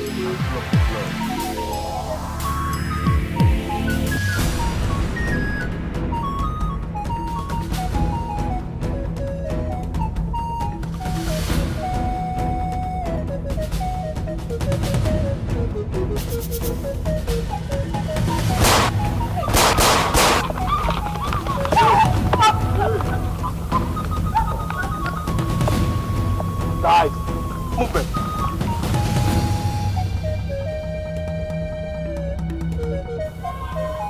Àlàyé kí ló wá fún Friday kò sí kárí wa kò sí wá gbà kò sí mú wa rárá wẹ kàn stand still. Àwa náà la fà á lóye àti nìkan sáré wọn máa sáré tábà nìkan dúró máa dúró. Àwọn kan bẹ́ẹ̀ ni wọ́n fẹ́ wà lánàá o. Ọmọ tábì ní gbá lójú ṣeré ni wọ́n ló ń pọ́nlé pé. Kí ló ṣẹlẹ̀? Wọ́n bí àwọn passport ẹ̀ káwọn ni kí ló ṣẹlẹ̀ ọ̀gbẹ́ni wa farabalẹ̀ jọ kí ló ṣe yẹ jùbá o dọ̀lọ́ bọ̀ kí ló ṣẹlẹ̀ síkà máa sá lọ ní. Ọmọ kí ló dé? Ṣọwọ́ wà wà ní. Lára àwọn èsì pọ̀ náà, wọ́n sì ní àpò náà. Ọ̀gbẹ́ni àlàyé tu àìlè ẹ ṣígun wọn ìdánìkan jẹ tán kí ló ṣẹlẹ̀. wọ́n á ṣe é ràn mọ̀ pé kíkìnì tó jọba nùgbò ó ní iṣẹ́ burúkú tó máa ń kó ti ṣe ni wọn ò dákú mọ́ yàtọ̀ sárún àgbẹ̀. ó kẹ́ ẹ já lọ fi hàn wọ́n. Ọmọ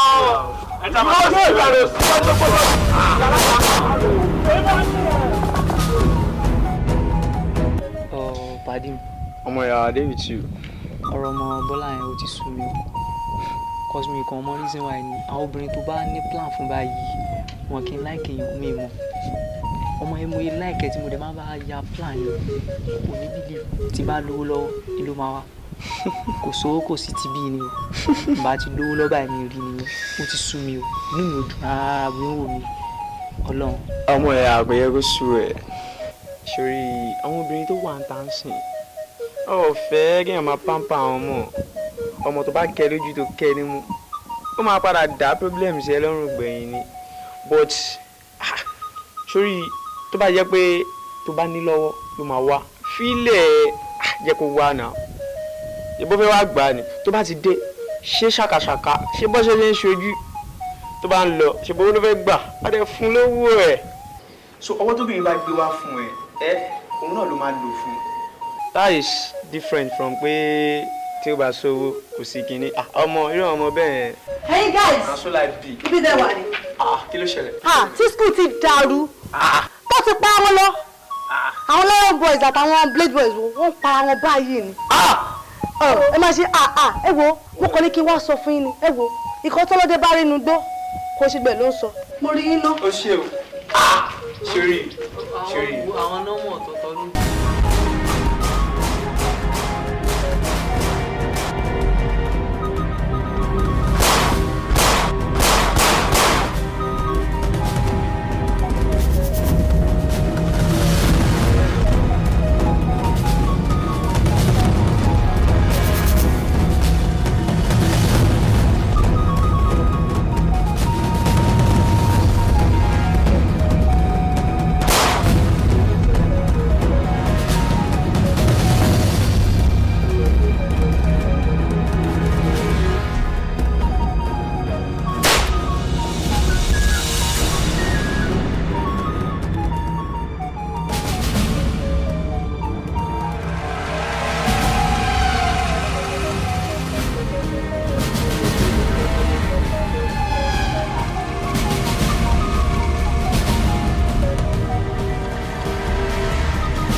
kò believe pé kò lè máa threaten àwọn guys náà gbà.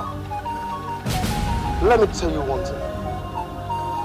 Ọjọ́ tí ẹ̀kọ́ ló bá fi ẹnu kọlẹ̀ ọjọ́ ló bá kọ́ ilé pa. Ajá ẹ tí wọ́n lọ ṣàlùwà lálẹ́ ìkókò. Ó ti yẹ kó fi òkú ẹ̀ ránṣẹ́ sílé. Ìwọ ò mọ̀ pé ọlọ́dẹ tó bá máa pa kìdìún irú ọlọ́dẹ bẹ́ẹ̀ ò gbọ́dọ̀ gbàgbé gbé sílé. My brother, gbogbo orí kọ́ ló sunú kó sí o. Ó ní ìtorí mi lẹ̀ jẹ́ máa yílẹ̀. Bá a ti ń ṣe sọ fún ẹ, tó bá ta lẹ́nu, ó korò jura wọn lọ.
My name is Lamar. I have the strong mind. Who prays, he pays.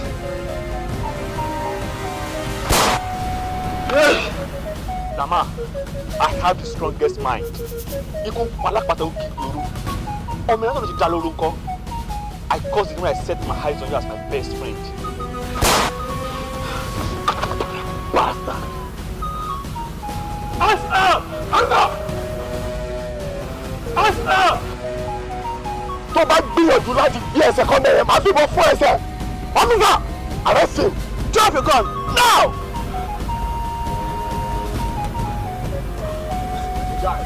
Hands up!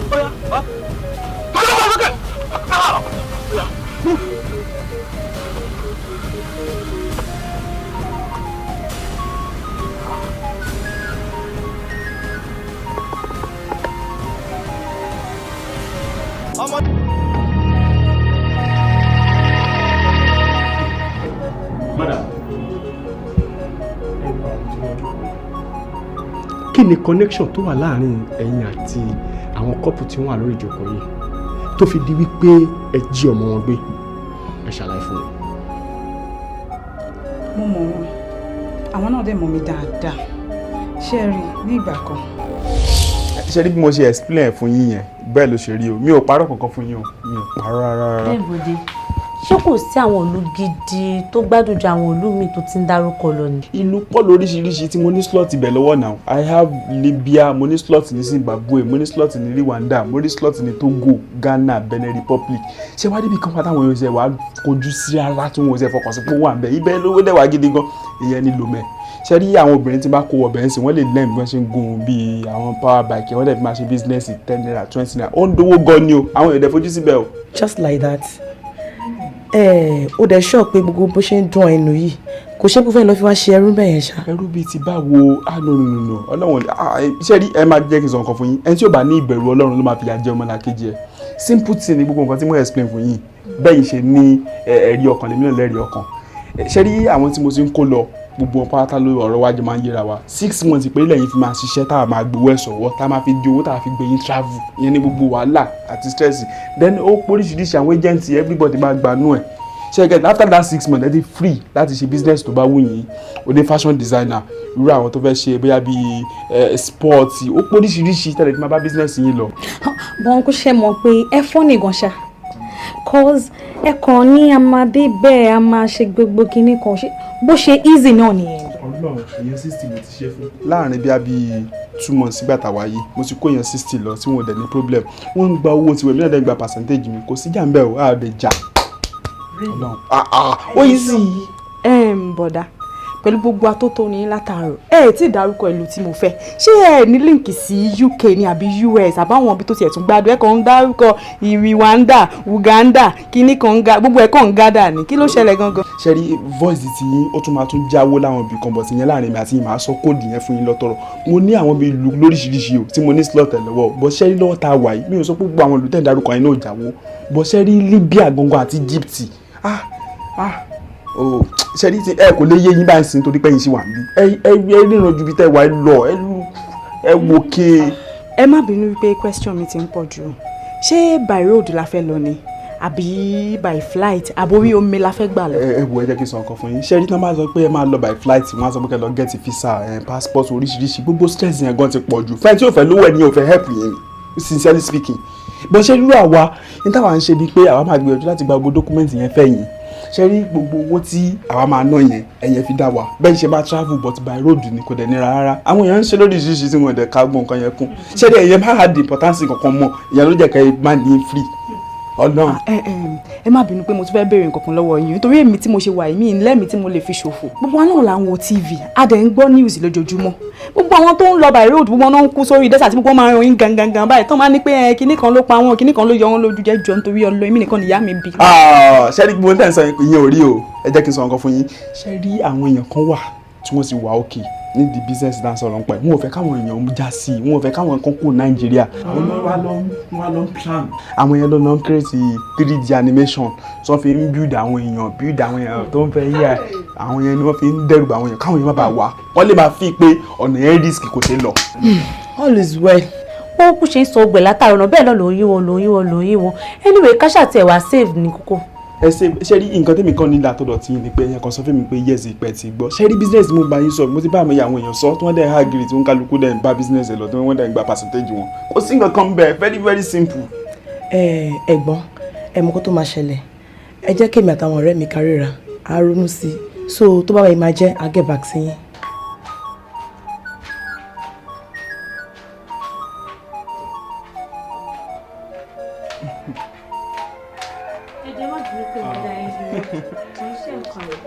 báwo lè rí sí. fine. ṣé òbí ló pé mi pé.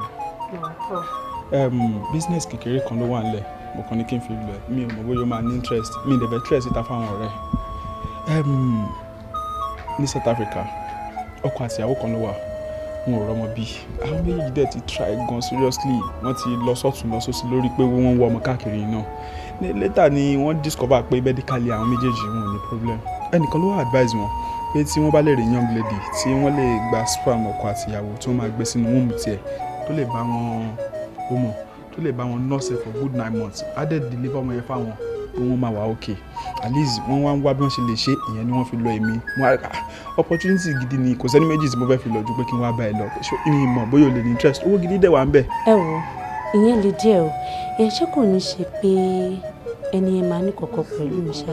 no ẹni yẹn ò ní bẹ́ẹ̀ sùn jẹ́ kí n sọ nǹkan fún ẹ sórí ó ní ṣe pẹ̀lú process bí CS ìyẹn ni wọ́n kàn máa ṣe tí wọ́n fi máa gbé kíní yẹn síbẹ̀ tó bá dẹ̀ ti di 9 months yẹn process yẹn náà wọ́n tún fi wọn bí wọ́n ṣe máa fi gbé ọmọ yẹn jáde tí wọ́n bá dẹ̀ ti deliver ọmọ yẹn fún wọn wàá gbọ́mọ fún wọn wàá dẹ̀ fún wọn lówó wàá dẹ̀ yá dànù èmi á dẹ̀ gba percentage tọ̀dọ̀ mi kò jù bẹ́ẹ̀ lọ.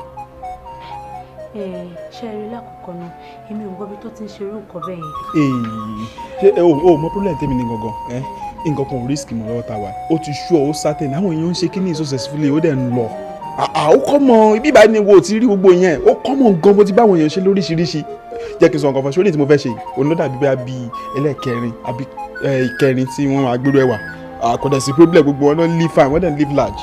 kò dẹ̀ ní sí wàhálà ẹ wo àti wàhálà àti kí n gbẹ tì máa lọ́nà ẹ jẹ́ kí n kọ́kọ́ lọ rọ̀ because inú ò lè báyọ̀ ṣé kí n wá fún ẹ bẹ́ẹ̀ bíi 2 hours kó pè mí later ní àbáwọ̀ ní ká ṣiṣẹ́. yìí ti kéré jù ẹ máa fún mi bẹ́ẹ̀ bíi 1 week. 1 week èmi ń fi ipò ti pẹ́ jù ni ó ṣe jẹ́ kí n pẹ́ in the next 2 hours kí n dẹ̀ mọ̀ bó ṣe ń lọ. 2 hours kẹ 2 hours kéré náà báwo ṣe máa nǹkan tẹ̀ ń béèrè fún yín pọ̀ ẹ fún mi bẹ́ẹ̀ bíi 1 week. wẹ́ tó bá yẹ pé 1 week náà ni ọmọ tó ṣẹlẹ̀ èmi ò lè lose ọ̀nà méjì láti sin lọ inú abẹ́rẹ́ sí sọ fáwọn èèyàn gbogbo àwọn èèyàn tí ń bá sọ fún yẹn ká sọ pé á bíi 30 bẹ́ẹ̀ nìkan ò ṣe nìkan máa ṣe mí lè lose ọ̀nà méjì. ẹ má ṣe bẹ́ẹ̀ ẹ mọ̀ pé nǹkan téèyàn fẹ́ ṣe risk ni ẹ máa fún mi bí 1 week kíkọ tí ẹ fi ro àbí okay ẹ má ti sọ fún anybody. Ìwọ gan like owó. Ẹ jẹ́ kí n pè yín títí ìrọ̀lẹ́ ọ̀la. Ìrọ̀lẹ́ ọ̀la no problem mama expect to call then. All right. Gbogbo ni mo fẹ́ kó jàǹfààní yẹn o mo dẹ̀ fẹ́ kó ro dáadáa owó simple gan kò nira. Olóyún ọba bàbá ńlá bọ́lá fọ́ká òní bọ̀bọ̀ agent mi. àgbà tó ti ń sọ̀rọ̀ Libya tó ń sọ Rwanda tó ń sọ Uganda tó ń sọ gbọ́n wọn ìlú tí mi ò gbọ́ rí láì mọ̀ pé lórí ibùkún má ṣàǹfààní ni kò lè wúlò èmi bá sọ̀rọ̀ US mo bá sọ̀rọ̀ wípé kò rí kankan fi lọ̀ mí ó wà lọ́jọ́ lè ló lọ́ fi nǹkan lọ Ọlọ́run inú tiẹ̀ ń bi tí báyìí bọ̀bọ̀ yẹn lásán má ṣe wèrè fún ìyá ẹ̀.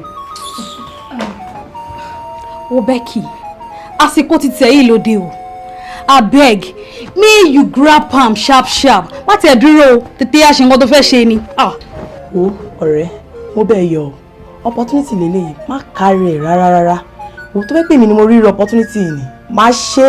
Yes ọ̀rẹ́ owó ni kókó náà àmọ́ kó lọ seek fún medical advice lẹ́yìn yẹn tó bá ti wà okay go ahead I wish you best of luck. All right. Alátúnṣe mi ló máa ti ṣe rẹ̀. I'll think about it.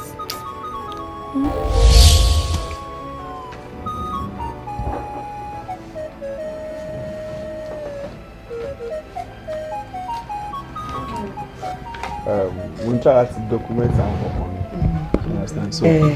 Uncle mo ní ìgbà tẹ́ ti ṣe tọ̀rẹ́ mi sìn tọ́lọ́dẹ̀ ti gbà fún yín ìgbà wà ní kí àwọn náà máa retí àti move by. I'm so sorry please just 1 minute. No problem. Just 1 minute.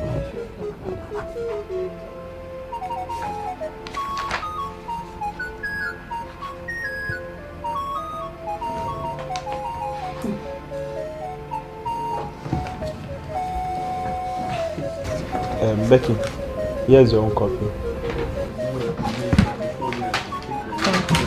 Congratulations.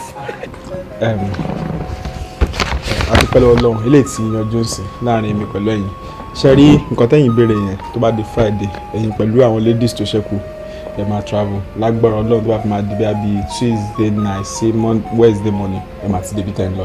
Congratulations ọ̀rẹ́ mi. I'm happy for you. Yeah. Thanks very much, Uncle. Congratulations once again.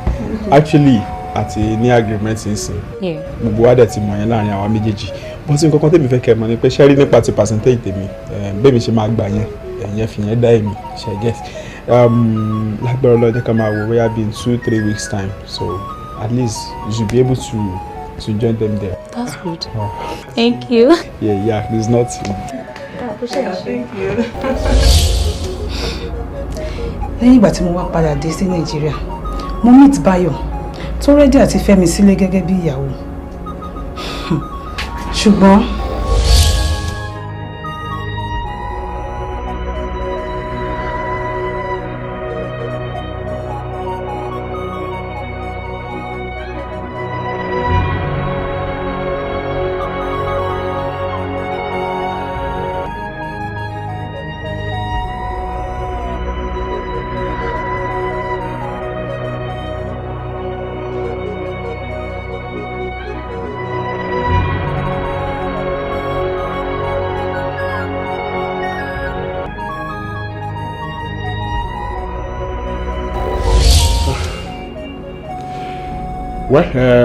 tí n bá gbọ́ yín yé tí àlàyé yín tẹ́ ṣe yẹn tó dẹ̀ yé mi dáadáa ẹ̀ ń jẹ́ kó yé wa nísìnyí wípé nítorí àìsàn àìrọ́mọbí yín yìí òun lẹ ṣe decide láti jí ọmọ wọn gbé àbí léyìí tí ẹbí yóò mọ nǹkan kan nípa ẹ̀ àìbẹ́ẹ̀kọ́ good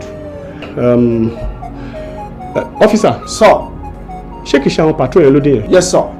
okay good ìwọ má worry madam question tí mo fẹ́ bí yín ẹ jọ̀ọ́ ẹ dá mi lóhùn nígbà tí ẹ fẹ́ seal agreement yìí is there any written agreement to back contract yìí between you and them.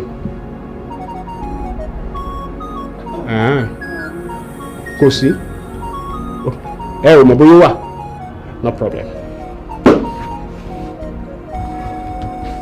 Madam ẹ jọ̀ọ́ ta ló ní signature yìí. Okay ara yín ti wálé àbí ẹ̀yin fúnra yẹn ti ríbi tẹ sáyẹ̀nsì àbí ẹ jọ̀ọ́ torí Ọlọ́run ẹ kàn ṣàlàyé fún mi kí ni nǹkan tí àwọn ẹbí wa ṣe fún yín. nǹkan tí wọ́n mọwọ́ tí wọ́n mẹsẹ̀. Can you imagine? N ta máa ń sọ fún yín nìyẹn. Ẹ ti jọ seal agreement, ẹ ti gbowó, wọ́n ti sanwó fún yín. Ẹ dá o. Anyway, mi lọ́rọ̀ tó pọ̀ tí mo fẹ́ bá yín sọ. N tèmi mọ̀ ní wípé gẹ́gẹ́ bí ọlọ́pàá wa ti ṣe wa bí iṣẹ́, Ọlọ́run dẹ̀ ti jẹ́ ká rí yín mú. Àá máa charge yín sí court báyìí. Yes, ó yà yín lẹ́nu. Ẹ má kó yà yín lẹ́nu. Ẹ̀sùn tá máa torí ẹ̀ gbé yín lọ sí court ni wípé ẹ jí ọmọ wọn gbé.